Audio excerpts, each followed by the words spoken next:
மக்களே எல்லாருமே செங்கோட்டையன் வந்து இப்போ வந்து எல்லாருமே பேசுனீங்க அவர் சேர்ந்தப்ப. அதிமுக காரங்களும் சரி, திமுக காரங்க அவர் ஒன்றும் எதிரி கட்சிக்கு ஒன்றும் போல. திமுகவுக்கு ஒன்றும் அவர் சேரல. அவர் ஒன்றும் கோல மாணிக்க அவங்க துரத்தி விட்டவங்க துரோகம் பண்ணி துரத்தி விட்ட அதிமுக கூட ஒன்றும் சேரல. புது பாதை போட்டு புதுசாக வர மக்களுக்கு நான் வழி நடத்துறேன்னு சொல்கிற விஜய் அவர்களோடு சேர்ந்து அண்ணன் விஜய் அவர்களோடு சேர்ந்து வழி நடத்துறதுக்கு மக்கள் வழி நடத்த வராரு. இதை வந்து நீங்கள் வந்து இப்போ எல்லாருமே என்ன சொல்கிறீங்க, செங்கோட்டையன் வந்து அதுக்குள்ளே இங்கே வந்துட்டார், இங்கே வந்து தாவிட்டார், கட்சி தாவிட்டார், அம்மாவோட ஃபோட்டோ எடுத்து வெளியே வச்சுட்டு விஜய் ஃபோட்டோ வச்சுருக்காரு.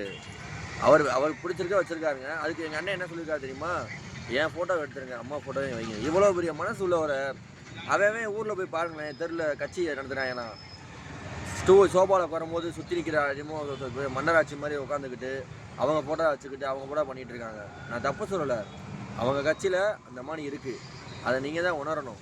அதாவது மக்கள் தான் பார்க்குற மக்கள் தான் அதை உணரணும். அந்த கட்சிக்கு சப்போர்ட் பண்ணுறீங்க சரி, அதை எதுக்கு சப்போர்ட் பண்ணுறீங்க, எப்படி அதனால் எதனால் அந்த கட்சி எதனால் நம்மளுக்கு இப்போ இது வந்திருக்கு, அதனால் எதுவும் உங்களுக்கு வந்திருக்கா, செட்டில் ஆகிருக்கா, ஏதாவது பண்ணுறாங்களா, நல்லது பண்ணுறாங்களா, 1000 ரூபா வருது 5000 ரூபா வருது போதும் அப்படின்னா எப்படிங்க?